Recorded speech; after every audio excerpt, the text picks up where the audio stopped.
안녕하십니까. 이제 오늘 ICT R&D 우수성과 과제를 찾아왔습니다. 오늘은 성균관대학교로 왔고요. 오늘 하려고 하는 연구 제목은 엣지 디바이스에서의 상시 실시간 지능 교통 감시 시스템이라고 하는 프로젝트를 수행하고 계신 성균관대학교의 전재욱 교수님과 함께 하도록 하겠습니다. 오늘도 역시 같이 함께 해주실 우리 문다인님을 소개하겠습니다. 네. 안녕하세요. 네. 그리고 이 과제를 성공적으로 수행하고 계신 우리 전재욱 교수님을 소개하겠습니다. 안녕하세요. 성균관대학교 전재욱입니다. 반갑습니다. 네, 반갑습니다. 교수님이 하고 계신 과제를 설명하기 전에 그 교수님의 연구실, 또 교수님이 하시는 일, 뭐 이런 거를 간단하게 먼저 설명을 좀 해주십시오. 네, 저희 연구실은 이 딥러닝 기술을 기반으로 해서 환경 인식, 그다음에 주로 영상 정보를 많이 이용합니다. 그래서 그런 쪽의 연구를 수행하고 있으면서 우리 미래차에 대한 미래차 네트워크 이슈 플랫폼 이런 쪽의 연구를 주로 해서 종합해 보면 결국 미래형 자동차를 위한 주변 환경 인식, 미래형 자동차를 위한 내부 아키텍처 이런 연구를 주로 하는 연구실이라고 보시면 되겠습니다. 대단히 좋은 것 같고요. 이해하셨습니까, 다인님? 아니요. 아이고, 이게 제가 설명이. 무슨 말이지? 네, 무슨 말이지? 예. 그 조금 더 쉽게 편안하게 저희 컨텐츠를 뭐 연구자들만 보는 게 아니기 때문에 다시 쉽게 말씀해 주십시오. 네. 저희 연구실에서 주로 하는 연구는 이제 미래형 자동차 관련되는 연구인데 이제 미래형 자동차 얘기를 하면 우리가 잘 아는 것은 우선 첫 번째로 무인 자동차, 자율주행 자동차입니다. 그런데 이러한 자율주행 자동차를 설계를 하려면 자동차가 스스로 주변 환경을 인지를 해야 됩니다. 앞에 사람이 있는지 또는 뭐 지금 녹색불인지 빨간불인지 또는 뭐 자동차가 가까워지는지 멀어지는지 이런 거를 인식을 하려면 우리가 이야기하는 인공지능 기술, 그 중에서도 우리 딥러닝 기술이라는 것의 개발이 필요로 합니다. 그래서 저희 연구실에서는 그러한 자율주행 자동차에서 필요로 하는 도로 환경 인식 이쪽의 연구를 수행하고 있고 그리고 또 미래형 자동차로 가려면 차량 내부가 지금 자동차와는 다른 아주 큰 변화가 나타나야 됩니다. 그러니까 지금 차량을 뭐 간단하게 말씀드리면 주로 내연기관 그리고 내부적으로 차량에 아주 작은 컴퓨터가 한 100개씩 들어가는 그런 구조입니다. 근데 앞으로 미래형 자동차로 가려면 그렇게 돼서는 안 되고 사람처럼 사람의 두뇌 역할을 하는 거, 사람의 센서 역할을 하는 거 이런 식으로 미래형 자동차 구조가 바뀌어야 됩니다. 그래서 저희 연구실에서는 그러한 쪽의 연구를 집중하고 있습니다. 네. 이해하셨습니까, 다인님? 네. 근데 주변 인식은 이미 있지 않아요? 많이? 네, 지금 말씀하신 대로 이미 우리나라와 선진국에 주변 환경 인식하는 기술이 많이 개발되어 있습니다. 근데 저희 연구실은 보다 집중적으로 하려고 그러는 게 좀 열악한 환경, 다시 말해서 막 폭우가 내린다든지 폭설이 내린다든지 주위가 어두워지면 이런 거의 환경인식 기술은 아직도 제대로 개발된 게 없습니다. 그래서 저희 연구실은 거기에 집중을 해서 연구를 하고자 하는 것이 주 내용이 되겠습니다. 여튼 이 과제 제목으로만부터 시작을 하면 엣지 디바이스에서의 상시 실시간 지능형 교통감지 시스템이 연구잖아요. 그래서 엣지 디바이스는 뭐고 그리고 상시 실시간이라는 것은 24시간 계속 그 상태 감시가 가능한 그리고 교통 감시인데 교통 감시도 사실은 종류가 많지 않습니까? 네. 주되게 좀 끊어서 어떠한 것이 구체적인 연구 테마인지 좀 말씀을 해주셨습니다. 네. 우선 엣지 디바이스는 그냥 사용하시는 스마트폰 이렇게 생각하시면 됩니다. 그게 엣지 디바이스입니다. 그러면 엣지 디바이스가 아닌 컴퓨터 시스템은 뭐냐? 집에 있는 큰 데스크탑 컴퓨터 뭐 이걸 생각하셔도 좋고 아니면은 우리 뭐 네이버나 구글에 있는 서버급 컴퓨터 이걸 생각하시면 되겠습니다. 그래서 우리가 엣지 디바이스라고 하면 간략하게 특징을 얘기하면 작고 들고 다닐 수 있고 파워도 그렇게 많이 안 먹고 가격이 상대적으로 대형 컴퓨터보다 싸고 이런 거를 엣지 디바이스라고 보시면 되겠습니다. 네트워크의 끝단에 그렇죠. 네, 맞습니다. 끝단에서 직접적으로 작용하는 네. 예, 예. 그럼 이런 막 그런 애플워치 이런 것도 엣지 디바이스라고 보시면 됩니다. 맞습니다. 예, 맞아요. 그렇게 이해하면 쉽죠. 네. 그 마지막 엣지 장비 디바이스에서 교통감시 시스템을 연구하시는데 교통감시, 교통 상태도 사실은 뭐 종류가 엄청나게 많지 네. 않습니까? 주로 어떤 아까 날씨 뭐 상태를 말씀하셨고 그 이외에 교통 정보를 관리하시는 항목들이 뭐가 있나요? 지금 이제 현재 교통 감시 시스템을 보면 CCTV 카메라가 도로 주요 장소에 이렇게 쭉 있습니다. 그러면은 그거를 그냥 영상으로 그대로 보냅니다. 그럼 그 영상을 모니터링 요원들이 보고 아 저기가 많이 밀리는구나, 저기는 덜 밀리는구나, 저희가 사고가 났네, 뭐 이런 식으로 판단을 하게 되죠. 그러다 보니까 영상 정보를 네트워크를 통해서 다 보내야 되거든요. 그러면 그걸 보내려면 네트워크 경비도 많이 들고 시간도 많이 걸리는데 저희는 그러지 말고 CCTV가 설치된 거기서 정보를 처리하자 이런 내용입니다. 그래서 무슨 정보를 처리하냐 하면 지금 시간당 차량이 몇 대 지나가느냐. 이제 우리 구정 연휴가 시작되면은 차량이 맨 처음에는 시간당 많이 지나가다가 밀리니까 점점 덜 지나가잖아요. 그런 거 보는 거. 그 다음에 지금 어디에서 사고가 났다. 그 다음에 지금 어디에서 어떤 형태의 사고가 났다. 뭐 이러한 정보를 종합적으로 우리가 추출하는 겁니다. 그러면 그냥 영상만 정보로 받는 것보다도 우리가 원하는 정보만 추출해서 오기 때문에 정보량이 작고 내가 필요로 하는 걸 바로 보고 싶죠. 그러면 그 교통 감시를 하는 게 차량이 몇 대가 다니느냐, 차량 수, 그리고 사고 유무가 단가요? 그거 말고도 뭐 다른 거는 있을 수 있습니다. 뭐 예를 들어서 차종별로 뭐 승용차가 뭐 몇 대가 지나갔고 트럭이 몇 대 지나갔고 버스가 몇 대 지나갔고 이런 것도 우리가 이제 같이 볼 수 있는 겁니다, 사실은. 그렇게 보시는군요. 네, 그러니까 카메라로만 그 감시하고 인식할 수 있도록. 네 맞습니다. 보통 이런 차 종에 대해서는 이렇게 국가에서 정한 차 종별 기준표가 있지 않나요? 있습니다. 네, 그렇죠. 뭐 몇 종에 1종에 뭐 네. 2종에 뭐 하는데 그렇게 그 국가 표준 분류에 따른 차종 구분을 하지 않으시고 그냥 일반인 관점에서 사실은 그러니까 요거는 저희가 이제 데이터하고 맞물리는데 예를 들어서 차량을 생산하는 회사에서 요 차의 각각의 치수가 가로, 세로, 높이가 얼마다 이런 게 다 완벽하게 공개되고 그거에 대한 3D 모델도 공개가 되면 요거는 구체적으로 뭐 어느 회사에 무슨 차다까지 갈 수 있는데 그런 세부적인 사항까지는 공개는 안 하거든요. 그러다 보니까 저희는 그냥 일반인 관점에서 승용차다, 버스다, 트럭이다 뭐 이것까지는 저희가 이제 판단할 수 있습니다. 차량 구입할 때 보면 그 카탈로그나 이런 데 보면 차량 재원은 좀 나와 있는데 그러니까 그거 플러스 좀 더 세부적인 그 치수가 있으니까 3D 모델이 있어야 됩니다. 정확히 얘기하면. 정확히 해당 네, 차량 3차원 모델이 있어야 저희가 인식을 했을 때 이게 A 회사의 무슨 차량이다까지 얘기할 수 있는 거죠. 오토바이도 인식이 되나요? 네, 오토바이도 인식됩니다. 사람이 이렇게 보고 여기 좀 밀려요 이렇게 막 하는 것보다 좀 더 빠르겠네요. 빠르게 되고 실시간으로 되는 겁니다. 아까 질문 주신 대로 저희가 실시간의 의미가 그 자리에서 정보를 추출해서 지연 없이 바로 보내자. 그 다음에 상시의 의미는 1년 365일 하자. 왜냐하면 이건 사람이 지키는 게 아니라 엣지 디바이스가 있어서 걔가 정보를 추출하는 거니 그렇게 할 수 있지 않겠느냐라는 겁니다. 그러면 아까 그 사고 두 번째로 이제 사고 현장에 대한 건데 사고의 기준은 어떤 내용으로 이렇게 분류하시나요? 그러니까 1차적으로는 저희가 사고는 여기는 차량이 잘 가던 데인데 갑자기 속도가 확 떨어졌다. 그러면 이제 집중적으로 보게 됩니다.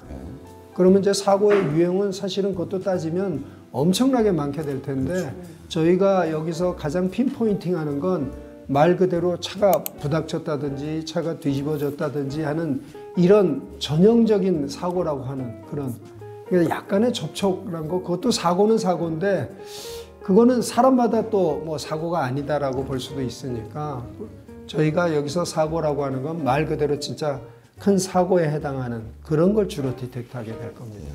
사고 수준에 대해서는 그러니까 교통사고로서 이렇게 추돌 사고 수준으로 났을 경우에를 이제 사고 수준으로 보고 그 경미한 사고들은 포함시키지 않는다 그런. 네, 맞습니다. 왜냐하면 경미한 사고가 나면 예를 들어서 약간 스쳤다.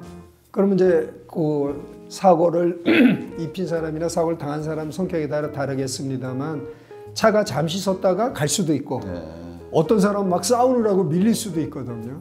그러면 그런 거는 좀 애매하고 정말로 큰 사고가 나는 건 이건 누가 봐도 사고니까 그런 거는 이제 자율적으로 그러니까 판단할 수 있게 사고 되는. 수준의 그 정도를 그 화상 영상으로 파악을 한다. 그 알고리즘을 만드셨다는 건가요? 아직은 안 만들었는데 이 저희가 하는 연구에는 이제 앞으로 하려고 그러는 겁니다. 그렇게 하시려고. 네. 그리고 지금은 이제 차량이 얼마나 잘 빠지느냐, 잘 진행되느냐와 아니면 얼마나 트래픽이 걸리느냐를 가지고 사고 유무를 원인을 추정할 수 있는 거죠. 그게 맞습니다. 뭐 경미하든 크든 상관없이 지금은. 근데 궁극적으로 저희의 연구 방향은 우리 사람이 이렇게 도로를 보면 저기 사고 났네, 추돌 사고 났네, 차가 전복됐네 이런 걸 알 수 있지 않습니까? 그거를 이제 추출할 수 있는 인공지능 기술을 이제 저희가 궁극적으로 개발하고자 합니다. 지금까지 들었을 때는 뭔가 내비게이션 같은데 쓰이기 좋은 느낌인데 그거 말고 또 어디에 쓰일 수 있는 기술인 건지.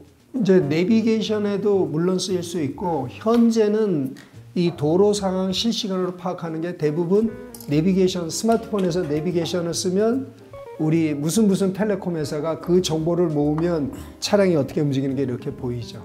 그런데 이제 내비게이션이 잘 안 되는 지역도 있거든요. 근데 거기에 CCTV가 붙어 있다면 저희 기술이 궁극적으로 성공하게 되면 도로 전체에 대한 상황을 실시간으로 볼 수 있는 겁니다.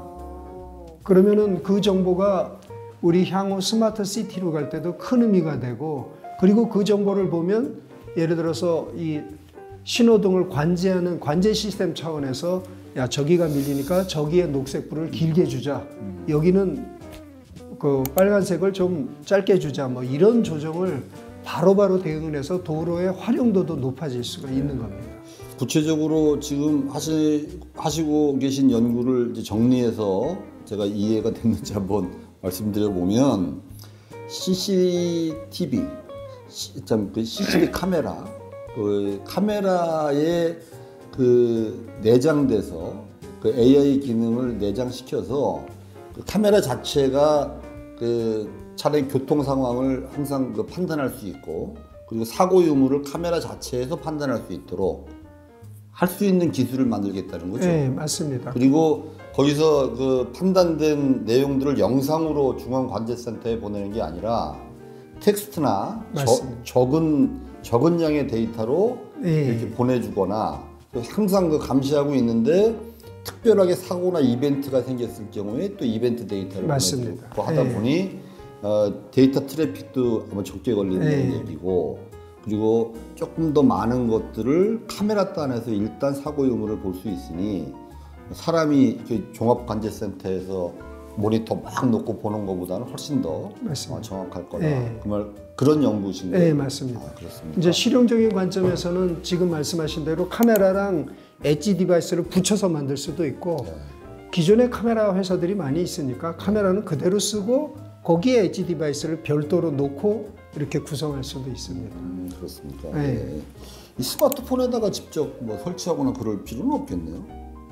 제가 아까 엣지 디바이스를 예로 스마트폰을 얘기했는데 개념적으로 보면 카메라하고 스마트폰 연결해가지고 거기서 정보를 추출한다. 뭐 이런 관점에서 보셔도 되겠습니다. 네, 알겠습니다. 엣지 디바이스를 설명하시다 보니까 이제 스마트폰이 됐던 거고 여기서 주로 하시려고 하는 건 이제 CCD 카메라에 그 최적화될 수 있는 솔루션을 만드시겠다 그 얘기시군요.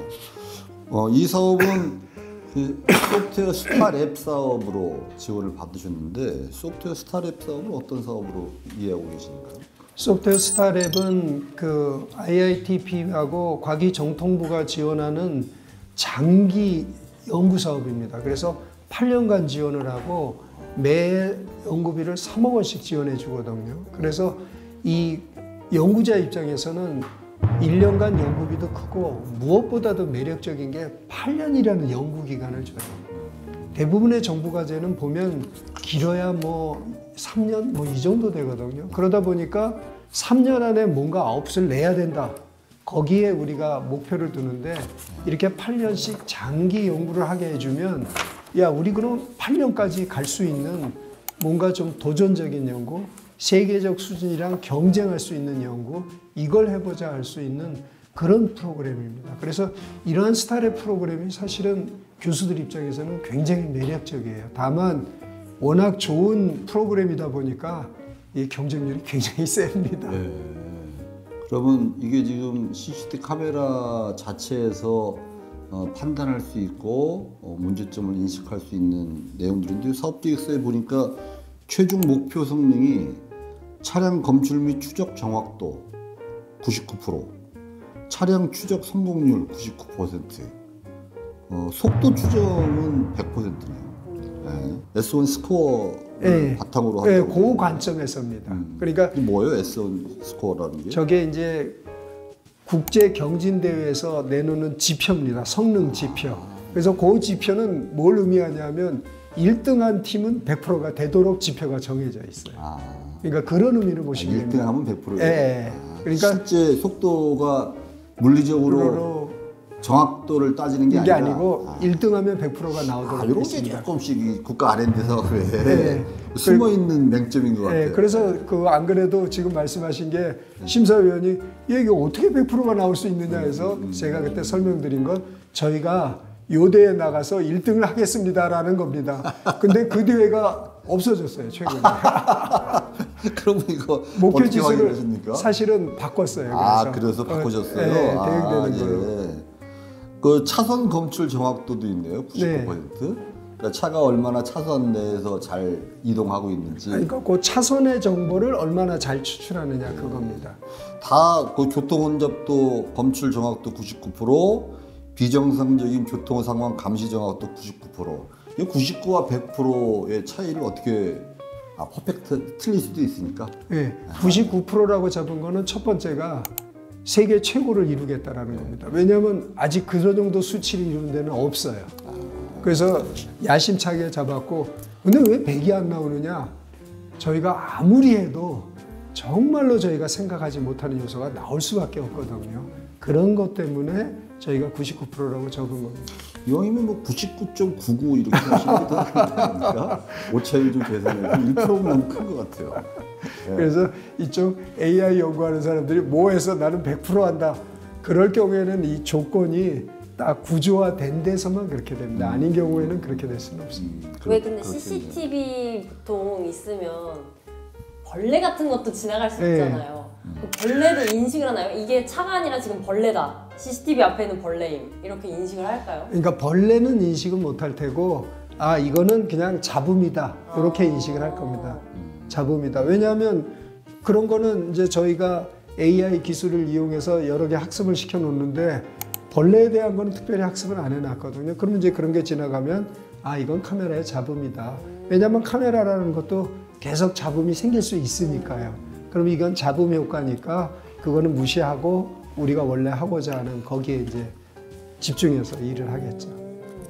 그 지능형 교통 감시 시스템이라고 하는 것이 궁극적으로는 아까 처음에 말씀하셨던 자율주행차 안에 보면 여러 가지 카메라들이 많을 텐데 그 자율주행차에 적용하는 카메라에도 사실은 적용되면 효과가 엄청 클 수 있겠네요. 네, 그러니까 저희가 지금 교통감시 시스템을 위주로 해서 인공지능 기술을 개발하지만 이 기술은 자율주행차에도 그대로 적용될 수 있습니다. 네, 그래서 차 안에 있는 카메라들이 각각의 판단을 하고 그 차 안에서의 그 이벤트가 있을 경우에는 그 차량 내에 있는 CPU를 보내주고 맞습니다. 거기서 중앙 제어를 할 수 있는 데 도움이 될 수 있도록. 지금은 그런 기술들이 없나요?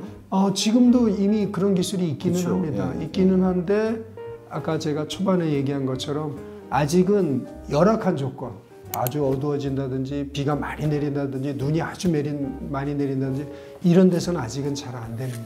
저희는 그것도 지금 해보겠다라는 거예요. 그러면 교수님의 요 그 최종 목표의 성능들은 뭐 날씨나 이런 상태 상관없이. 그러니까 그런 열악한 조건도 포함해서 그렇게 가겠다라는 겁니다. 그렇습니까? 양호한 조건에서만 하는 것이 아니고 밤에도 됩니까? 저희가 목표로 하는 건 밤에도 하려고 그럽니다. 차량 여기 추적 성공률이 99%인데 추적은 뭘로 하십니까? 결국 카메라 영상으로. 그러니까 차 형태로? 네, 카메라 영상으로 해서 차가 이렇게 지나가면 그냥 개념적으로 얘기하면 그 차 영상에다 이렇게 네모 박스를 쳐서 차가 움직이는 거에다가 그 네모 박스가 떨어지지 않고 이렇게 쭉 지나가게 하는 거죠. 그러면 차량을 제대로 쫓아가고 있는 거죠. 카메라 간의 연동도 되나요? 현재는 그 카메라 연동 기술은 저희가 하고 있지는 않는데 사실은 이 연구의 연장선상에 지금 말씀하신 그 기술이 들어가 있습니다. A 카메라에서 빨간색 승용차가 잡혔는데 화면에서 사라지지 않습니까? 그러면 이제 B 카메라에서 요거 빨간색 차가 아까 A 카메라의 그 차야. 그렇게 이어지는 연구는 하고 있습니다. 아니 여기 목표가 차량 추적 성공률이 99%라고 돼 있어서 혼이 이제 보면 뭐 고속도로에서 저기 청주쯤에서 카메라로 발전했다가 카메라가 뭐 계속 추적할 수는 없으니 그 단계마다 카메라에서 계속 이어져서 추적 성공률로 이해를 했는데 카메라 한 대에서만 네, 한 대 기준입니다. 짧게 보는 거네요. 그렇죠. 그리고 제가 잠깐 얘기했던 카메라 연동은 지리적으로 붙어 있는 그런 카메라고 지금 말씀하신 청주에서 하나 디텍트 했는데 서울에서 그 차냐 그거는 좀 다른 기술이 그렇죠. 되버립니다. 전체적인 시스템으로 네, 관리해야 될 맞습니다. 부분이고. 네. 그러면 추적 성공할 때 뭐 영상에서 어떤 요인들을 하나요? 뭐 색상도 구분하고 형태도 구분하고 하시나요? 그러니까 특정 차량이라고 하면은 이제 그 차례에 아까 제가 얘기한 대로 네모 박스를 쳐서 그 차가 움직일 때 그 네모 박스가 그 차에서 떨어지지 않고 계속 쫓아간다면 아 이게 제대로 추적하는 거구나. 제일 확실한 거는 차량 번호일 텐데 번호 인식을 지금 저희는 목표로 번호 잡지는 인식 않습니다. 그거는 목표로 잡지는 않아요. 어려워서 안 잡으신 거 아니에요? 아니 그건 아닙니다. 그래요? 그거는 아니고 저희는 전체 교통 상황을 파악을 하자 거기에 주목적으로 뒀지. 이 차량 위반 차량이니까 번호판 보자 그거에 주안점을 잡지는 않았습니다. 그건 잘하신 것 같습니다. 하도 요즘에 성능이 좋아져가지고 조금만 올라가면 하도 범칙 금딱지들이 날라와서 다고 뭐 기술 개발의 결과 아니겠습니까 그게? 근데 그렇죠, 교수님도 맞습니다. 사실은 할 수는 있는데 안 하신다는 거죠? 네, 저희가 보기에는 그 목표를 잡는 것보다는 저희가 원래 목표를 잡은 거 그게 더 챌린징하고 의미가 있어서 저희가 그걸 목표로 잡았습니다. 근데 이게 악천후일 때랑 어두울 때도 이걸 이렇게 네, 맞습니다. 파악하는 게 그거라고 하셨는데 제가 그냥 생각했을 때는 뭔가 AI 기술보다는 카메라 화질이 더 중요할 것 같은 느낌이 들거든요. 지금 아주 중요한 말씀을 이야기해 주셨는데 카메라 그러니까 화질이 나쁜 카메라하고 화질이 좋은 카메라가 있으면 화질이 좋은 카메라를 쓰면 인식 성능은 훨씬 좋아집니다.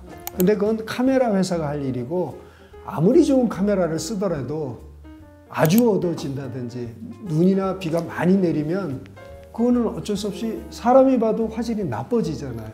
저희는 거기서도 판단할 수 있겠다라는 겁니다. 교수님 뭐 정확히 아실 줄은 모르겠는데요. 그러면 우리 고속도로나 도로에 카메라들 있잖아요. 네. 밤에는 못 찍나요? 밤에도 찍긴 찍을 겁니다. 근데 인식률이 떨어지나요? 지금은 자동으로 인식을 안 하죠. 지금은 거의 대부분 카메라 영상에 오면 모니터링 요원들이 보고 판단합니다. 보통 그 위반할 때 이건 뭐 다른 얘기지만 확 지나갈 때 그 도로의 그 루프 센서 맞습니다. 그걸로 따로놓고 합니다. 그 페이저 예. 루프에서 뭐 차종 보면서 동시에 확 찍지 않습니까? 예. 근데 밤에 어두우면 못 찍겠네요. 아니요. 찍습니다. 현재 기술도 말씀하신 대로 루프 센서를 도로에 매립을 해서 차가 그렇죠. 지나가서 거기가 속도를 넘어버리면 카메라가 탁 터지는데 그 카메라는 그 어두운 데서도 잘 나옵니다. 번호판이 인식이 됩니다. 아 그래요? 근데 그것도 번호판 자동 인식은 아니고요. 그 부분만 찍으면 오면 사람이 보고 이제 무슨 차구나. 빨리 달리면은 못 찍겠네요. 아니 빨리 달려도 다 찍습니다. 그래서 과속하시면 안 돼요. 안전운전 하셔야죠. 좀 궁금한 게 있는데 여기서 이제 지능형 교통 감시 시스템 도입해서 교통 혼잡 비용을 줄일 수 있다고 나온 게 어떻게 줄일 수 있다는 거예요? 그러니까 예를 들어서 사거리가 있는데 동서 방향으로는 굉장히 밀리는데 남북 방향으로는 안 밀리더라. 그럼 동서 방향의 신호등의 녹색 신호를 길게 줄 수 있는 겁니다. 남북 방향은 빨간 신호를 길게 주고 그러면 동서 방향이 혼잡도가 빨리 풀리겠죠. 아, 신호 자체를. 네. 그러니까 물론 저희 과제에서는 신호등 조절은 안 하지만 저희 과제에서 교통 상태 정보를 실시간으로 알려주면 신호등 관제센터에서 그걸 이용하면 도로 혼잡도가 줄어들죠. 그러면 궁극적으로 짧은 시간 동안 더 많은 차량이 이동할 수 있으니까 비용이 줄어드는 거죠. 그런 관점의 얘기입니다. 어찌됐거나 여기에 최적화된 소프트웨어 알고리즘을 만드시고 그거를 나중에 원칙화해서 CCD 카메라에 적용해 보는 것까지가 목표인가요? 그러니까 저희가 칩 설계까지는 안 하고 기존에 있는 엣지 디바이스에서 저희 알고리즘을 돌아갈 수 있도록 경량화, 최적화까지 하는 게 과제의 목표입니다. 그래서 아까 말씀드린 대로 뭐 예를 들자면 스마트폰에서 돌아갈 수 있게 해주자. 물론 또 스마트폰하고 똑같지는 않겠습니다만. 근데 이제 저희가 경량화하면 예를 들어서 요새 AI 칩이라고 나온 것들이 있는데 그런 데서 궁극적으로 돌아가지 않을까 이렇게 생각합니다. AI 칩이라 하시면 요새 그 AI 프로그램을 좀 빨리 돌릴 수 있는 그런 최적화된 칩들이 이미 나온 게 있습니다. 나오고도 있고요. 그럼 결과적으로 거기서 돌아가면 결과적으로 엣지 그런 디바이스에서 칩들이 요즘에 나오고 있네요. 네, 특정 이제 분야에. 네, 서서히 나오고 있습니다. 그렇습니까? 네. 그렇죠. 특정 분야 기본적인 AI 뭐 API를 가져다가 맞습니다. 특정 분야에 적용하기 위한 서비스를 네. 빨리 하기 위해서 특정 분야의 칩을 만든다. 그렇죠. 예. 사실 요새 이야기하는 그 on device AI라는 게 스마트폰에 AI를 집어넣는다라는 게 챗GPT 프로그램을 저기다 다 집어넣겠다. 이거는 뭐 그렇죠. 원천적으로 안 되죠. 불가능하고 저기에 AI 칩을 집어넣고 스마트폰 사용하는 사람이 사용한 필요라는 정도의 인공지능 기능을 집어넣겠다라는 겁니다. 지금 뭔 말인지 아시죠? 군대님. 기존에 이번에 나온 그 S24 그렇죠. 맞아요. 맞습니다. 그게 정확한 얘기. 칩이 들어간. 그럼 맞습니다. 그렇게 보시면 됩니다. 통번역에 최적화된 AI 기능을 칩에 반영해서 이 단말기에 넣는, 그렇죠. 엣지 단말기에 넣는 거죠. 맞습니다. 그렇죠. 그러면 지금 교수님 하신 연구도 이 교통 상태 감시나 이런 것들을 여기다 넣을 수도 있는데 요거 말고 카메라에다가 넣으면 카메라에서 1차적으로 다 지가 판단하고 뭐 이상 유무를 확인할 수 있도록 맞습니다. 만들고자 하는 게 이제 교수님. 그렇죠. 예, 이제 대충 알았습니다. 네. 네. 근데 그러면 카메라가 진짜 많잖아요. 네. 그거 다 너무 많은데? 그러니까 카메라랑 일체형으로 만들 수도 있고 카메라 두고 엣지 디바이스를 따로 둬서 연결해서 쓸 수 있습니다. 그럼 지금 말씀하신 대로 여러 카메라가 있다. 예를 들어서 100가지가 있다. 그럼 100가지 카메라에 다 칩을 집어넣을 게 아니라 카메라는 카메라대로 따로 놔두고 엣지 디바이스를 둬서 연결을 해서 엣지 디바이스에서 판단을 하게 하면 그렇게 하시려고 하는 게 맞습니다. 목표시군요. 네. 카메라에다 다 집어넣는 게 네. 아니라. 그래야 다양한 카메라에 쉽게 대응을 할 수 있으니까요. 그래서 이 AI라는 건 사람이 된다. 해야지 사람이 안 되는데 AI가 된다. 이거는 아닙니다. 사람이 안 되는 건 AI도 안 되는구나. 왜냐하면 AI라는 건 학습을 시키는데 사람이 안 되면 이걸 어떻게 학습을 해야 되지? 이게 안 되는 겁니다.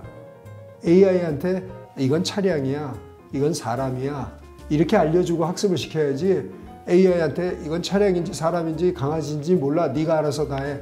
그러면은 그건 어렵습니다. 예, 여기 그 내용 중에 보니까 교수님 엣지 디바이스 실시간 딥러닝 처리 기능이라고 들어있던데 30프레임. 네.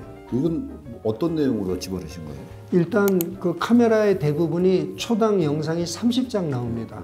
그래서 저희가 개발한 딥러닝 기술이 초당 30장을 처리한다면 그럼 실시간으로는 뭐 카메라 안에서 네. 초당 30장의 예, 영상이 나오는데 영상을 분해할 수 그거를 처리할 수 있는 있는군요. 속도면 그러면 이제 실시간이라는 의미입니다. 그 얘기는. 실시간으로 모든 영상들을 다 하겠다라는 겁니다. 여기 인식하겠다. 네, 저희가 거기서 하는 뭐 그 차량의 대수라든지 이런 것을 거의 실시간으로 하겠다라는 겁니다. 그래야 실용적인 또 의미가 있으니까요. 여튼 이게 이제 랩 과제니까 대학 연구실 이 스타랩은 대학만 가져갈 수 있는 거죠? 네, 그렇게 알고 기업들은 못 가져가는 거죠? 기업은 안 됩니다. 그럼 끝나고 나면 이거를 사업화하거나 뭐 기술료를 매칭시키거나 이런 일들은 안 하시나요? 그것도 합니다. 네. 그리고 과제 목표에도 잡혀 있고요. 아 그래요? 네. 그러면 주로 이거 비즈니스 모델을 어떻게 잡으시려고 생각하세요? 저희는 이제 교통감시 시스템에 당장 응용할 수 있고요. 그다음에 이제 자율주행 자동차 이쪽으로도 응용할 수 있고, 그다음에 이제 제가 아까 자율주행 자동차. 폭우나 폭설 어두운 환경에서 아까 말씀하신 보안, 예를 들어서 감시 시스템을 하는데 화면이 어두워졌다, 그다음에 비가 내린다, 그랬을 때 저희가 연구하는 것 중에 하나가 카메라 화질을 개선하는 걸 하거든요. 이건 카메라는 고정된 카메라를 쓰고 광학기는 그대로 쓰고 비가 내렸을 프로그램 때 비 내리는 건 제거한 화면만 뽑아낸다든지 어두운 화면이 들어왔을 때 우리가 낮에 본 것처럼 화면을 만들어준다든지 그런 연구도 여기 포함되어 있거든요. 그렇기 때문에 아까 말씀하신 보안이나 경비, 감시 이런 데도 응용이 가능할 겁니다. 근데 아까 전에 사람이 할 수 없는 건 AI도 할 수 없다라고 하셨는데 사람은 비를 지울 수 없잖아요. 사람 어떻게? 눈앞에 비 내리는 걸 지울 수 없잖아요. 사람은. 이제 그거는 이제 약간은 이제 다른 의미인데, 비가 내리면 비 내리는 특성은 사실은 고정되어 있습니다. 그게 변화하는 게 아니거든. 비가 밑에서 위로 내린다든지 가로로 내린다든지 이러면 안 되죠. 근데 비는 위에서 아래서 내리고 그 특성이 정해져 있거든요. 그거는 학습을 시킬 수 있습니다. 그거는. 그러니까 어떤 고정된 형태로 나타나는 건 AI 기술을 이용하면 그거는 잘 학습시킬 수 있습니다. 그 AI가 지난 한 4, 5년 전부터 엄청 한국 사회에 이제 화두로 막 그 진행돼서 AI 대학원, 뭐 AI 학과 이런 것들이 생겼는데 이제는 서서히 특정 도메인에 국한돼서 구체화되는 연구들을 많이 하고 있다고 봐야 되네요. 맞습니다. 그러니까 맞습니다. 모든 학문에서 AI를 적용하면 그 학문 자체의 특성화된 기능들을 이제 맞습니다. 만들어낼 수 있는. 네. 나는 철학과 연구하니까 난 컴퓨터 안 써 이러는 분은 없잖아요. 이제는 AI가 그 상태까지 온 겁니다. 내가 AI로 연구를 한다. 그럼 당연히 AI를 알아야 되지만 난 AI 연구 안 해. 그런 분도 이제는 AI를 알아야 되는 세상이 된 겁니다. 이미 됐습니다. 그래서 교수님은 자동차와 교통감시 시스템으로 구체화해서 하시는 내용들이고, 예, 알겠습니다. 그러면 이것이 나중에 그 사업적으로 활용은 아까 뭐 CCTV 카메라 회사도 가능할 거고 관제 시스템을 관리하는 데도 가능할 거고 뭐 지자체나 경찰청 이런 데도 막 가능할 겁니다. 예. 제가 하나 궁금한 게 있는데요. 그 우리나라 이런 관제 시스템이 지자체별로 이렇게 별도로 운영이 돼서 전국적으로 연계가 좀 미흡하다 이런 얘기가 있던데 그게 사실인가요? 그렇게 저도 알고 있습니다. 근데 그게 미흡한 게 우리의 노력이 부족하기보다는 그걸 다 모으려면 결국 네트워크로 다 연결해야 되거든요. 그렇죠. 예. 그럼 그 설치 경비가 아마 엄청날 겁니다. 그러다 보니 군데군데 이렇게 할 수밖에 없죠. 근데 저희가 하는 연구가 성공적으로 끝나서 의미 있는 정보만 텍스트로 보내준다면 그건 중앙에서 관리하기가 그럼 쉽죠. 기존에 그 뭐 30프레임씩 영상을 계속 실시간으로 보내는 거 하고 교수님이 연구하신 결과로 특정 상황에 대해서 계속 실시간으로 텍스트로 보내는 거 하고 데이터 전송량에서 어느 정도나 그냥 뭐 무한대분의 1이라고 보시면 됩니다. 그냥 수학적으로 계산하면 0은 아니겠지만 이쪽이 100이라면 제가 보내는 정보는 1도 안 될 겁니다. 그럼 확실히 그리고 문제가 있을 경우에는 직접 연결해서 맞습니다. 문제가 있을 때는 영상으로 그때만 보면 됩니다. 그러면 교수님 하신 연구가 그 교통이나 교통 상태 감시에서는 전국적 네트워크망을 그건 쉽게 만들 수 구축할 수 있는 가능합니다. 요 기술만 되면 텍스트로 보내니까요. 그러면 계속 그 중앙 관제 센터에는 텍스트로만 계속 보이겠네요. 네, 텍스트로만 보이고 저희 연구 분야는 아닙니다만 저희가 차량 이동에 대한 정보를 주면 그걸 그래픽스화하면은 차량 움직이는 시뮬레이션이 실시간으로 되겠죠. 전국에 어디나 됩니다. 무서워지는데요. 그러니까 어디 빠져나갈 구멍이 없게 되네요. 이렇게 되면. 뭐 모든 사실은 카메라가. 그렇게 되죠. 그동안 그게 안 됐던 이유가 네트워크의 부담 때문에 안 됐거나 그렇죠. 시스템의 부담 때문에 안 됐던 부분을 데이터량을 엄격하게 줄여줌으로써 전체적인 네트워크 커버리지가 가능하다. 맞습니다. 현재는 이제 텔레콤 회사들이 스마트폰을 통해서 정보가 올라오면 그걸로 이렇게 해줄 수는 있습니다. 거기서는 차량 움직임 같은 게 바로바로 알 수 있으니까요. 네. 스마트폰을 통해서. 그러면 그런 텔레콤 회사들은 그걸 보여줄 수는 있습니다. 이렇게 전체 때문에. 그렇죠. 제가 원하는 지점에 카메라 누르면 그죠. 교통 상태 볼 수 있고 한데 네. 여튼 그거는 뭐 다른 서비스니까 그렇죠. 그렇다고 치지만 여기서는 사실은 경찰청이나 뭐 이런데 국토교통부나 이런 데서는 활용이 훨씬 더 이건 가능합니다. 훨씬 용이해지는 거 아닙니까? 네. 이런 연구를 뭐 교수님하고 다른 분 하시는 분은 안 계세요? 다른 분도 아마 하기는 할 겁니다. 근데 뭐 구체적으로 어떻게 하는지 모르겠고 무엇보다도 제가 아까 얘기한 대로 엣지 디바이스에서 열악한 환경까지 하자 그런 연구는 제가 아직 보지는 못했습니다. 어떤 분이 숨어서 하시는지는 모르겠지만 그러니까 가장 중요한 거는 엣지 디바이스에서의 그 모든 조건들에 대한 그래서 상태 하지 감시를 않으면, 다 한다. 예. 열악하고 예. 안 좋은 상황에 대해서. 맞습니다. 하여튼 뭐 오기 전에는 대단히 좀 어려울 것 같으셨는데 와서 보니까 조금 쉬워진 설명을 잘해주셔서 좀 쉬워진 것 같긴 합니다. 어떻습니까? 설명을 너무 잘해주세요. 약간 학생들한테 하듯이 해주시니까 이거구나 이렇게 쏙쏙 바뀌는 것 이게 같아요. 학생들한테 하는 수준으로 해도 안 돼요. 초등학생. 학생인데 초등학생. 그렇죠. 초등학생한테 설명해 주는 내용과 워딩을 쓰시면 훨씬 더 쉽죠. 제목만 보면 좀 어려워요. 맞아요. 네. 제목 봤을 땐 엣지 디바이스? 이러면서 막 이랬었는데 이 연구자들이 일부러 이렇게 좀 어렵게 쓰는 아니 그건 제목을 이렇게 아닙니다. 어렵게 쓰는 거 아닙니까? 그 제목을 쓰려 그러면 너무 길게 가면 안 되거든요. 그러다 보면 어쩔 수 없이 전문 용어가 들어가요. 저걸 다 풀어 썼다가는 제목 자체가 뭐 한 페이지 막 이렇게 되니까 결과적으로 축약해서 쓰려고 그러다 보면 어쩔 수 없이 전문 용어가 들어갑니다. 재추적하신 것 같아요. 저 궁금한 게 있는데 여기에 국내 저는 우리나라 AI 기술이 그래도 생각보다 좀 높은 수준이라고 생각을 했거든요. 근데 여기에서는 미국, 유럽, 중국, 일본 등에 비해 뒤처지고 있다. AI 기술 수준이 7위래요. 7위.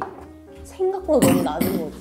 근데 그러면은 저희 지금 우리나라가 그 정도로 뭔가 아직까지 거기에 비해 기술이 조금 낮으면은 다른 나라에서는 이런 기술들을 뭔가 활용하고 있는 게 있을까? 저희가 찾아본 바로는 저희가 하는 연구 방향으로 이렇게 연구하는 내용은 뭐 숨어서 하는 분이 있는지 모르겠지만 저희가 찾지는 못했어요. 해외 연구에서도. 그래서 저희가 이거 냈을 때 이건 도전적인 의미의 과제입니다라고 강조를 했고 저희가 우리나라 AI 순위가 그렇게 낮다라는 건 요 기술에 한해서입니다. 또 다른 AI 기술을 보면 또 순위는 달라질 수는 있죠. 근데 모든 분이 동의하는 게 그럼 우리나라 AI 기술이 총괄적으로 세계 1위냐? 거기에 대해서 예스라고 하는 분은 없습니다. 거기에 대해서는. 거기에 대해서는 뭐 누구나 다 인정할 거고요. 네. 여기 교수님이 하고 계시는 요 교통 상태 감시 기술에 대한 AI 적응 정도가 세계 7위 있다. 그 개발 정도로 보신가요? 시작할 때. 예. 끝나고 나면은 한 3위로 이렇게 확 올라가십니까? 뭐 전체적인 건 모르겠으나 저의 바람은 제가 하는 연구는 세계 1위로 하고 싶은 게 사실은 저의 바람입니다. 꼭 그렇게 되실 바라겠고요. 이게 1위가 되려면 사실은 한번 적용해 보셔야 될 것 같은데. 그렇죠, 맞습니다. 예. 그래서 세계 컴퓨터 비전 인공지능에 있어서 모든 사람들이 이건 최고의 학술 대회라는 데가 있습니다. 거기서 저희가 세계 경진대회에 나가서 1위를 했거든요. 그 학술 대회가 뭡니까? 컴퓨터 비전 앤드 패턴 레코그니션이라고 해서 영어로 줄여서 CVPR이라고 합니다. CVPR. 네. 이게 매년 진행되는 열립니다. 경진대회. 네, 매년 경진대회고 거기서 우승을 했다라는 게 물론 상용화는 아닙니다. 컴퓨터 비전과 관련된 경진대회. 네, 맞습니다. 컴퓨터 비전 AI 기술. 그러니까 저희가 우승한 기술이 예를 들어서 오토바이가 지나가는데 누가 헬멧을 안 썼느냐 그거를 찾아내는 기술입니다. 아 그때요? 네, 그때 그래서 1등 하신 게? 네, 그래서 그거의 정확도가 제일 높아서 저희가 1등을 했거든요. 이제 그거는 이제 하나의 기술이지만 이제 제가 바라건대 이 과제를 통해서 이 총괄적인 기술이 적어도 이거만큼은 세계 1위가 되기를 바라고 있고 저희 학생들한테도 그렇게 하자고 합니다. 하여튼 뭐 가셔서 계속 그 우수한 성과를 몇 년 하시면 그 자체로도 엄청난 예. 실적이 되시겠네요. 이게 뭐 실력도 있어야 되지만 사실 운도 많이 작용합니다. 저희가 1위는 됐지만 막판까지 2위하고 뭐 정말로 0점 몇 %까지 가지고 싸웠거든요. 아, 그 저 헬멧 인식. 예, 그거 가지고. 기사화 되셨나요? 기사와 그런 거는 성균관대학교에서 널리 좀 알리고. 그거는 저희 이제 홈페이지에도 났고 저희 IITP에도 이렇게 해서 우승했습니다 해서 저희가 알려는 드렸습니다. 아, 그렇습니까? 네. 알아라? 뭐 제가 직접 관리하고 있는 부서는 아니니까 관리하는 부서는 알고 있겠죠. 네, 다 알고 있습니다. 그렇군요. 예. 알겠습니다. 예. 하시는 동안 되게 어려운 점들이 되게 많았을 것 같은데 그 중에 제일 뭔가 기억에 남는 일화 같은 게 하나 있으시면 말씀해 주시면. 일하라기보다는 사실 AI를 학습을 시키려면 학습 데이터가 있어야 되는데 이쪽 분야는 학습 데이터가 정말 작습니다. 예. 그렇습니다. 자율주행차보다도 학습 데이터가 더 작아요. 자율주행차도 학습 데이터가 충분한 건 아닌데 이쪽은 자율주행차보다 학습 데이터가 더 적어요. 사실. 제가 아니고요. 이쪽 분야 말씀하시는 거죠? 이쪽은 이쪽이 없다라는. 그러니까 지금 말씀하신 그쪽이 뭐예요? 교통 상태. 교통감시 시스템 쪽에. 아니 그건 지금 실시간으로 계속 그 데이터들이 나올 텐데. 그러니까 데이터는 나오는데 아까 제가 얘기한 대로 이건 차량이야, 이건 사람이야 이런 걸 가르쳐 줘야 되는 그런 데이터가 없다라는 겁니다. AI. 네. 네. 그래서 그런 데이터가 많아야 되는데 아직은 그럼 많지 여기 않습니다. 국토교통부나 국토기술연구원이나 뭐 이런 데 가면은 많이 없을까요? 거기서는 현재 그냥 CCTV 영상만 공개합니다. 영상만 공개하지 그거를 AI로 학습을 할 수 학습시킬 있도록 수 있는 데이터를 안 내놓는다는 말씀이시죠? 그러려면은 경기도 돈도 굉장히 많이 들고 시간도 굉장히 많이 들거든요. 양이 너무 방대할 것 방대한 그럼 맞습니다. 교수님이 하시는 일 중에 가장 거의 품이 많이 가는 게 그쪽인가요? 그러니까 그쪽을 저희가 연구하기 위해서 그런 저희가 실제로 그걸 요건 사람이다, 요건 차다 하는 작업도 저희가 하지만 그런 학습 데이터를 어떻게 하면 잘 만들어낼 수 있을까 그것도 고민하고 있습니다. 아, 그래요? 네. 그거는 이제 AI 좀 전문적으로 하시는 분들이나 아니면 그 특정 도메인에 있는 그래서 분들한테 맞습니다. 좀 하시라고 네. 해야 될 것 같은데요. 그러니까 저희도 그런 고민을 하고 그쪽 연구를 이제 진행을 하고자 합니다. CCTV 영상 자체를 학습 데이터 형태로 만드는 거는 아직 전 세계적으로 그렇게 많지가 않습니다. 이게 지금 우수 성과로 선정이 됐잖아요. 어떤 부분이 우수 성과로 선정이 되는데 도움이 되는 것 같으신지. 아까 제가 얘기한 세계 경진대회 1위 한 게 아마 그게 제일 크지 않았을까 싶습니다. 뭐 제 자랑을 할 수밖에 없는데 세계 경진대회 1위 하는 거 실력, 운, 그 다 있어야 됩니다. 그래서 그거 쉽지 않습니다. 실력이 있으시겠죠. 실력이 있으니까 하셨겠죠. 아니, 운만으로 했겠습니까? 뭐 자가 운이 뒤따랐습니다. 가지도 못했는데. 항상 그 소감생에 겸손하시려고 운이었습니다. 그러면 이제 또 우수 성과로 뽑히신 소감은 어떠신지. 뭐 그 성과로 뽑히고 나니까 뭐 상도 받아서 좋고 또 저희 그 성균관대학교 홈페이지에도 널리 알릴 수 있고 또 그렇게 되면 이제 학생들이 저희 연구실을 바라보는 눈도 많이 달라집니다. 그러니까 이게 여러 가지로 홍보 효과는 굉장히 큽니다, 사실. 아주 어깨가 으스으스. 맞습니다. 그런 측면도 있습니다. 이게 진짜로 연구 잘 돼서 이제 정말 실생활에 들어오면은 엄청 사회적인 면에서 엄청 많은 변화가 있을 것 같아요. 있습니다. 네. 그렇게 보면은 교수님께서 보셨을 때는 어떤 미래적인 변화를 줄 것 같으신지.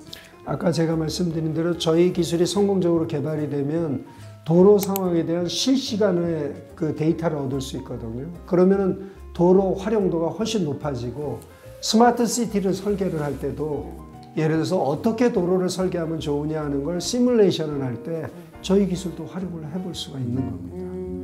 데이터가 있으니까. 네, 그러면 이제 궁극적으로 스마트 시티로 갈 때 자율주행이랑 이런 지능형 교통감 시스템을 뺄 수가 없거든요. 네. 왜냐하면 이 교통이라는 게 굉장히 중요한 요소니까요. 그래서 그런 측면에서 저희 기술이 큰 기여를 할 수 있으리라고 기대해 봅니다. 그 논문을 4건 발표하셨고요. 그 재작년이죠. 재작년에 논문 4건 발표하셨고 특허가 7건을 내셨네요. 예. 많이 내셨어요?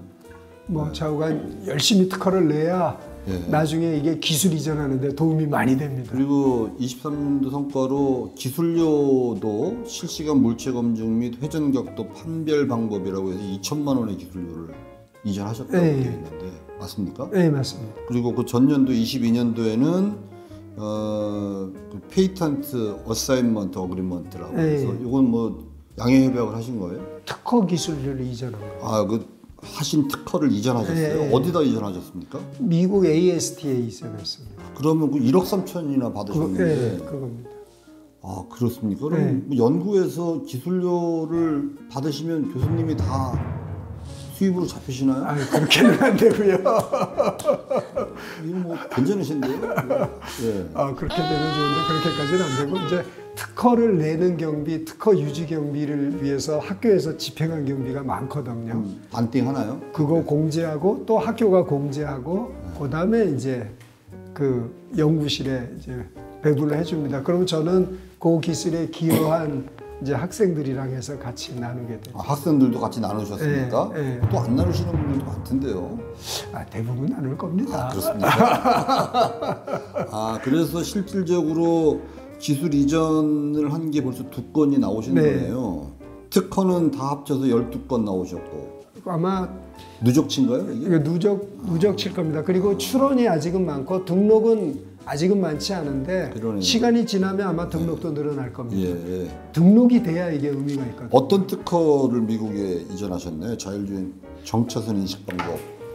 미국 출원한 거를. 네, 미국 등록된 특허고 이렇게 객체 인식을 얼마나 빨리 할 수 있느냐 뭐 그 특허일 겁니다. 네, 그게 이 연구를 통해서 나온 건가요? 네, 아니면 이 연구랑 아주 밀접한 관련이 있는 그런 내용입니다. 궁금한 게 있어요. 교수님, 예, 궁금하신 거. 그 다른 나라들도 이렇게 도로에 CCTV가 우리나라 정도로 많나요? 선진국들이라 하는 나라들 보면은 좀 많습니다. 선진국이라는 나라. 유럽은 뭐 우리 같이 많지는 않아 보이던데요. 유럽은 나라별로 좀 다르더라고요. 나라별로. 그러니까 뭔가 막 중심부 막 이런 데는 그래도 조금 있는 것 같은데 사실 우리나라는 진짜 거의 막 시골까지도 CCTV가 상대적으로 많죠. 많으니까 많은데 우리나라도 보면은 말씀하신 대로 번잡한 데는 CCTV 있고 중앙 관제소로 와서 모니터링 요원이 있는데 번잡하지 않은 데는 그냥 CCTV가 개별로 움직이지 이렇게 합쳐져서 돼 있지는 않습니다. 또 경찰들이 사건 났을 때 추적할 때 보면 그 인근에 있는 모든 카메라를 다 조사하잖아요. 네, 개인 맞습니다. 것까지 가서 뭐 가게에 달려 있는 것도 네. 조사하고 하는데 이게 사실은 엣지단에서 활용이 되고 어플리케이션 타겟이 좀 그쪽으로 좀 간다면 이것도 뭐 그거는 가능할 아까도 겁니다. 말씀드린 것처럼 그런 쪽으로는 이제 관심을 지금까지 두고 계시진 않는데 네, 저희 연구 방향은 그쪽은 아니에요. 기술적으로 알고리즘 내용이 이렇게 적용되거나 확대될 수 있는 가능성은 좀 있지 않습니까? 가능성은 있습니다. 네. 지금 아까 문다희님이 이야기하신 대로 우리나라 CCTV 대수가 되게 많은데 교통감시 시스템 CCTV만 놓고 보면은 그건 또 다르거든요. 그렇지 않은 CCTV가 사실은 더 많은 거고 그렇죠. 말씀하신 대로 그걸 활용을 하면 사실은 치안이나 보안 이런 관점에서도 훨씬 나아질 수는 있어요. 그럼 다음 연구 테마는 드린 겁니다. 제가. 감사합니다. 네, 저희 그러면 경찰청이나 뭐 이런 쪽하고 해서 나중에 특허 분야가 좀 다르긴 하겠지만 참고해 보시면 될 것 같습니다.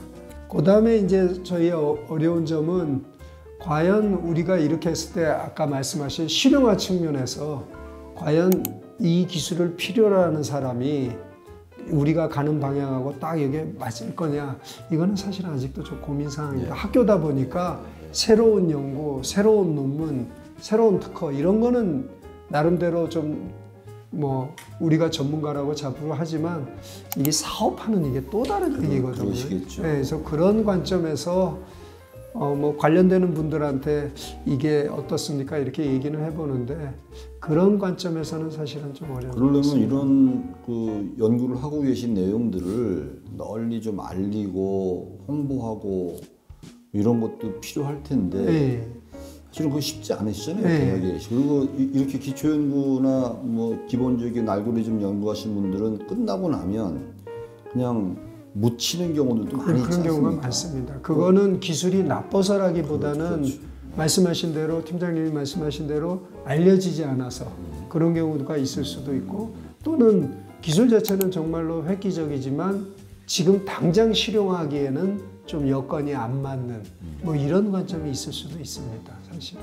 아니면 뭐 연구한 내용이 그 생각보다 미흡해서 안 되는 경우도 뭐 그럴 수도 있겠죠. 여튼 그런 것들을 이렇게 다양하게 좀 알리고 폭넓게 활용할 수 있도록 만드는 일도 제가 아까 설명드렸다시피 1년에 우리가 한 8만 개 정도의 국가 연구 프로젝트가 이제 지원을 하는데 이게 뭐 하는지도 사실은 잘 모를 거 아닙니까? 워낙 많으니까. 네. 그리고 그걸 이제 최근에는 국가 이 관리 시스템이 하나로 지금 정리되고 있는 추세가 있긴 한데 그러다 보면 어느 기술 분야에서 어떤 연구들이 하는지를 조금 알고 하다 보면 이제 활용도 네. 같이 연동해서 그래서 학교에서는 뭐 아주 충분치는 않지만 그 뭐 예를 들어서 코엑스에서 무슨 전시회 이런 거 하거든요. 예. 그럴 때마다 자주 나갑니다. 사실 저희 연구실에. 그래서 이런 거 합니다. 이렇게 알려서 뭐 그런 걸 통해서라도 좀 널리 알릴 수 있는 전시회 가면 이제 무슨 부스만 승용한 들어가고. 대학교 부스에서 맞습니다. 거기 맞습니다. 들어가서 예. 그래서 사실은 경진대에 나가는 것도 그런 홍보 차원에서는 굉장히 효과가 좋더라고요. 그래서 경진대에 나가서 그 좋은 성적을 내니까 전혀 모르던 회사가 찾아와서 이런 연구를 같이 하면 어떠냐 이런 긍정적인 효과도 있더라고요. 아직 거기는 본격적으로 시작은 계약까지는 가지는 않았습니다만 그래서 어떻게 알고 저희 연구실 찾아왔습니까 했더니 경진대에 일해한 거 그거 보고 왔습니다 라고 그 얘기를 하더라고요. 저희가 이렇게 지금 뭐 촬영을 하고 하는 이유도 사실은 저희가 지원하는 1년에 지원하는 수많은 과제들 중에 우수성과라고 이제 분류된 과제들을 먼저 알려내고자 하는 측면들도 있는 거고요. 그게 도움이 좀 됐으면 좋겠습니다. 이거 도움 많이 됩니다. 저는 몰랐는데 그런 식으로 알고 연락을 주시면 예. 또 저희가 모르던 응용 분야가 생기거든요. 그러면 그런 걸 연구를 같이 하면은 학생들도 거기에 눈이 뜨이고 무엇보다 더 좋은 건 그런 산업철학 연구를 하면 이거 좋은 점인가요? 뭐 학생들한테 좋은 거죠. 학생들이 졸업하기 전에 그 기업에서 교수님이 이 학생은 먼저 데려가면 안 될까요? 이래서 학생들이 이렇게 그 선택지가 늘어납니다. 그럼 교수님은 지금 프로젝트를 몇 개나 하고 계십니까? 현재는 뭐 4개 정도 하고 있습니다. 4개 정도 네. 다 정부에서 지원받으시는 겁니까? 2개는 정부고 2개는 산업체 과제입니다. 대기업입니까? 네, 둘 다 대기업이에요. 아니면 뭐 교수님 네트워크가 워낙 좋으셔가지고 받으시는 건 아니시죠? 네트워크 좋아서 받으면 저도 편할 텐데 제가 네트워크 이렇게 좋지는 않습니다. 실력이 좋아서 아니 그런 뜻은 아니고요. 또 운. 운이 좋아서. 아니 이게 보통 그 기업에서 연구를 받는 거는 확실한 결과가 맞습니다. 가지 않으면 사실은 안 되거든요. 네. 거의 매장되는 수준이기 때문에 저기는 안 돼라고 하는 인식이 되면 뭐 기업의 연구 과제는 이거 완전 프로입니다. 결과 내주면 그럼 그 다음에 가는 거고 안 내면 그 기업에선 저 연구실은 이제 하지 말아라 이렇게 되는 거니까요. 정부는 뭐 여기서 안 되더라도 다른 데 가서 받기도 하고 또 정부 과제는 정부는 99%가 성공이니까 실패할 개연성이 거의 없죠. 우수 과제가 되느냐는 또 다른 문제지만 그래도 스타트업 연구하시는 분들은 그냥 뭐 국내 최고 수준 하겠다 그러면 이거 선정 안 되거든요. 거의가 아니라 100%의 분들이 세계 최고 수준 목표로 걸었을 겁니다. 그래야 선정이 될 겁니다. 또 그런 분들만 모이는 걸로 알고 있어요. 스타랩이니까 네. 가장 스타 같은 연구실이 어디냐 거기 찾아서 주는 거네요. 정부 지원 이런 R&D 지원 사업과 기업에서 지원하는 사업이 어떤 차이점을 가지고 있다고 생각하세요? 그 장점을 놓고 보면 정부 지원 사업은 정말로 이 기초적인 거, 원천적인 걸 해주게 합니다. 예. 그러니까 그게 과제가 끝났을 때 당장 성형화가 안 되더라도 우리나라 기반 기술을 위해서, 우리나라 인력 양성을 위해서 투자를 해줍니다. 산학과제, 기업과제의 장점은 딱 아웃풋을 내라. 그러면 저희가 소위 요 학교라는 이 온실 속에만 있다가 바깥쪽의 세상을 알 수 있는 그런 장점이 있습니다. 차이점은 또 뭐 돈을 집행하거나 연구비를 쓰는 데 있어서의 차이점도 있나요? 정부 과제는 아무래도 좀 규정이 기업 과제보다는 훨씬 좀 까다롭습니다. 그래서 이런 규정을 지켜야 됩니다. 이런 규정을 지켜야 됩니다. 이렇게 되고 기업체 과제 같은 경우는 뭐 하면 안 되는, 보통 그거는 저희 성균관대학교가 정합니다만 그것만 벗어나지 않으면 그 안에서 그 연구비 집행하는 건 그건 자유롭습니다. 다만 이제 산업과제는 그 기업이 원하는 결과, 그건 분명히 내줘야 됩니다. 그걸 안 내주면 그거 한 번 하고 이제 그 연구 성과로 판단을 하고 그렇죠. 연구를 하는데 필요한 연구비는 연구자한테 다 맡겨놓는 그렇죠. 거예요. 그러니까 그렇습니다. 인건비로 내가 다 쓰든 아니면 뭐 출장비로 다 쓰든 그거는 뭐 크게 문제하지 않습니다. 아니면 뭐 컴퓨터만 다 사든 네. 뭐 상관하지 네, 묻지도 그거는- 따지지도 않고 결과물로만 가지고 네. 그렇게 있죠. 정부는 여하튼 뭐 직접비, 인건비, 연구활동비, 간접비, 네, 뭐 연구수당 그렇죠. 다 정해져 있어서 거기 넘어가면 안 되게 돼 네. 있는 거고. 산학과제도 지금 말씀하신 대로 그런 규정을 두는 기업도 있기는 합니다. 뭐 인건비는 뭐 40% 이내로 해주세요. 뭐 이런 규정이 있는 회사도 있는데 많은 회사들은 그런 규정을 두기보다는 결과물을 제대로 내주세요. 그게 제일 중요하죠, 사실은. 뭐가 더 좋으신가요? 해보시니까? 기초 연구, 원천 연구를 한다라는 면에서 기업은 기초 연구, 원천 연구에는 잘 투자 안 하거든요. 그런 거는 정부 과제 아니면 못 합니다. 기초 연구, 원천 연구를 기업 보고 이거 할 테니까 연구비 대주세요. 그러면 기업은 당장 아웃풋이 나와야 되거든요. 당장 돈이 되는. 기업과제의 장점은 뭐예요? 그러면 자유롭게 할 수 있고 무엇보다도 저희가 학교에만 있다 보면 맨날 논문만 읽고 그것만 보는데 기업이 필요로 걸 듣다 보면 저희가 모르는 걸 알 때가 있습니다. 상용화에 이런 게 필요하구나.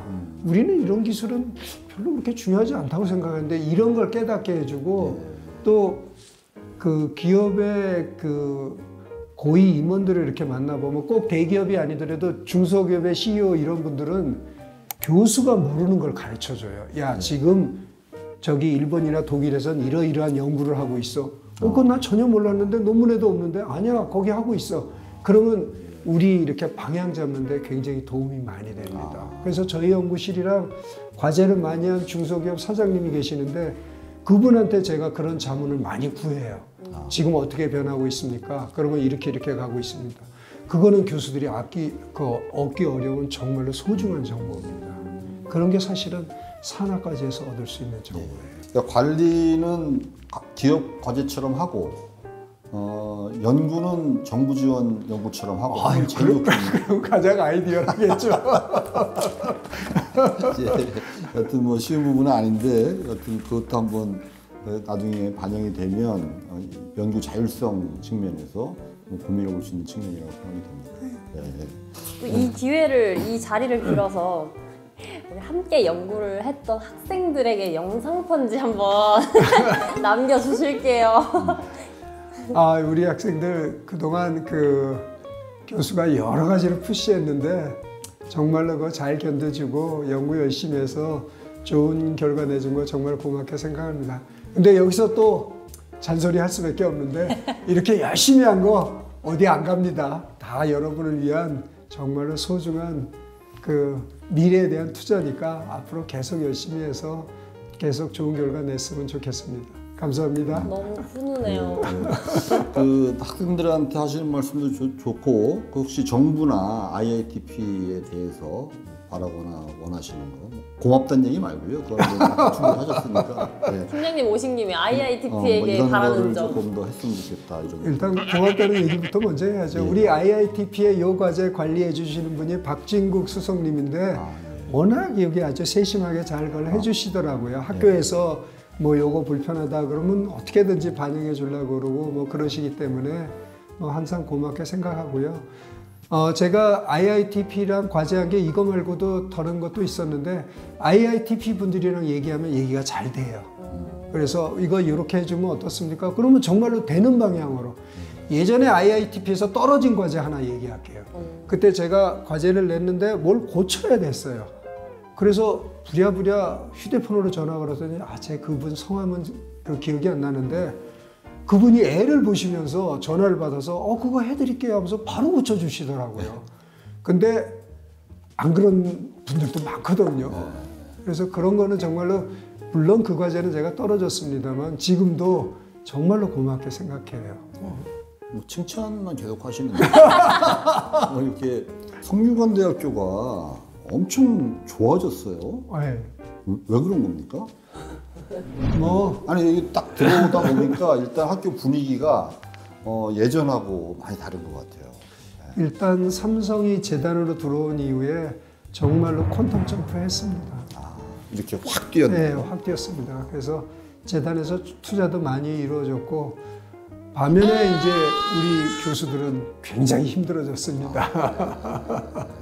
관리를 타이트하게 하시나요? 이제 아무래도 예전에 비해서, 그러니까 제가 성균관대학교 처음 왔을 때에 비해서 지금 우리 학교로 오는 젊은 교수님들은 연구 실적이나 이런 거에 있어서 훨씬 더 많은 실적을 보여야 됩니다. 그러니까 이게 학교의 발전하고 교수의 행복도 반비례라고 보면 딱 맞습니다. 뭐 반비례까지야. 네? 반비례면 이건 심각한데요. 그만큼 힘드시단 말씀이시죠? 그러니까 요새 오시는 교수님들은 제가 맨 처음에 왔을 때에 비해서는 정말로 힘듭니다. 근데 그게 제가 아까 행복도 반비례라고 했지만 교수 입장에서는 자기 연구 잘하고 우수한 학생들 오고 실적 나오면 사실은 그게 행복이죠. 정교수가 돼도 마찬가지입니까? 스트레스가? 정교수가 돼도 결과적으로 연구 실적은 계속 내야 됩니다. 정교수가 되면은 이제 안 잘리는 거잖아요. 뭐 그렇긴 하죠. 네.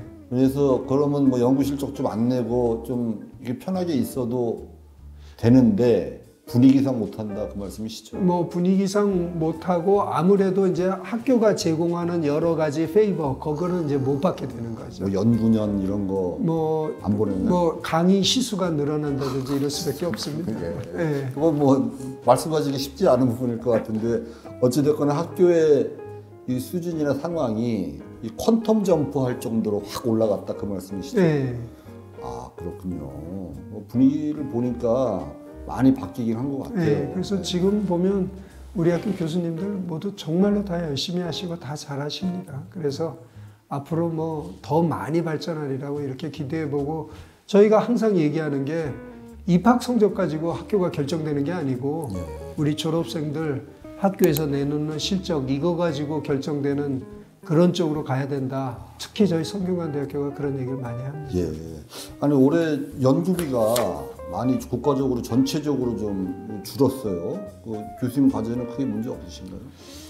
저희 스타랩 과제도 줄었습니다. 줄었습니까? 많이 줄었습니까? IITP에서 알고 이거는 계시니까요? 뭐 저희가 판단한 건 아니고요. 저희 스타랩 과제도 한 30% 정도는 줄었습니다. 뭐 일단은 뭐 자관 기업 연구 어렵게 꾸려가고 있습니다. 근데 일단 뭐 IITP에서 이제 내년 되면 자관 최대한 원래대로 해주시겠다고 노력하시겠다고 했으니까 뭐 그렇게 되지 않을까요? 가봐야지 알고요.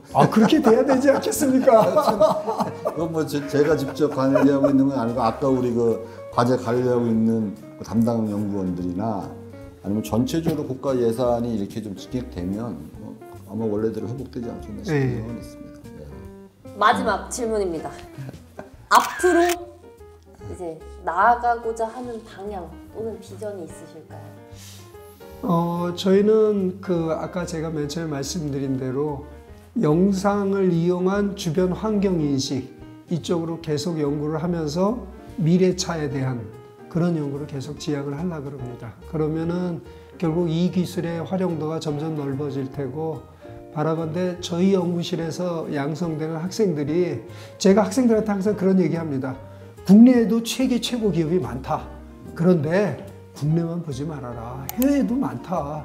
해외에 지금 알려지지 않은 기업들로 가라. 그렇게 많이 추천하고 실제 저희 연구실에서 박사학위를 받아서 그렇게 나간 학생들도 여럿 있습니다. 그래서 저는 이 국내, 물론 국내에도 머물러야 되지만 해외로도 많이 가라고 합니다. 그러면서 우리가 하는 연구가 이게 어차피 국내 경쟁만을 놓고 보는 게 아니라 세계를 놓고 경쟁을 하니까 이거 다 같이 열심히 해서 하자. 그래서 학생들한테 야, 우리 힘들더라도 계속 열심히 하는 거야. 이렇게 하고 있습니다. 예. 아마 이건 다른 대학도 마찬가지일 겁니다.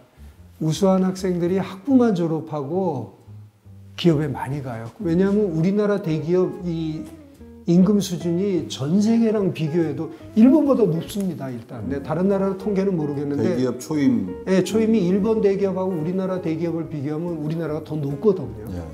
절대 금액으로. 그러다 보니까 학생들이 취업을 많이 해요. 그래서 예전보다는 대학원 지나가는 숫자가 예전보다는 줄었지만 그래도 우수한 학생들이 많이 옵니다. 그게 있고 그 다음에 베트남 학생들이 여기 유학 오는 학생들은 그 나라에서 정말로 최고의 퀄리티 학생들이 와요. 그래서 그 학생들이 정말로 좋은 연구 성과를 많이 내줍니다. 대입 초봉은 교수님 뭐 삼성전자하고만 비교해서 그러신 거 아니에요? 삼성, 현대 뭐 이런데? 삼성, 현대, LG, SK 여기 놓고 보면 5대 대기업? 네, 네. 거기 그렇게 놓고 한정을 줘 주십시오. 왜냐하면 네. 이게 기업 수제들하고 네. 보면 뭐 다른 부분들이 저희 있어서. 연구실에서 박사학위를 받고 그런 기업에 취업을 하면 그 학생의 연봉 수준이 저랑 비슷해요. 교수님하고 비슷하는 거는 그렇게 많이 받는다는 얘기죠. 네, 많이 교수님이 줍니다. 적다는 건 아니시고. 교수 월급이 사실은 적습니다. 교수 월급이 이거는 당장 뭐 오늘 내일로 해결될 문제는 아닌데 예를 들어서 유사 분야에 종사하는 해외에 있는 교수랑 연봉을 비교하면 적어요. 확실히 그건 적습니다. 근데 이거는 뭐 당장 해결될 문제는 아니고 교수님 궁극적으로 연구 수당이나 이 기술료 같은 거 많이 좀 아, 받으시면 그거는 도움이 혹시 됩니다. 되시겠네요. 네, 예. 도움이 됩니다. 알겠습니다. 예, 저기 오늘 그 엣지 디바이스에서의 상시 실시간 지능형 교통감지 시스템 이 프로젝트를 수행하고 계신 성균관대학교 전재욱 교수님을 만나서 오늘 인터뷰를 했습니다. 오늘 장시간 인터뷰에 응해주시느라고 고생 많으셨고요. 학생들한테 다시 한번 얘기를 하는데 다 같이 열심히 해서 해외로 글로벌하게 시각을 가졌으면 합니다. 감사합니다. 예. 네, 고생 너무 많으셨고요. 저희 시청자분들께도 감사 인사드리면서 마무리하겠습니다. 감사합니다. 감사합니다. 네.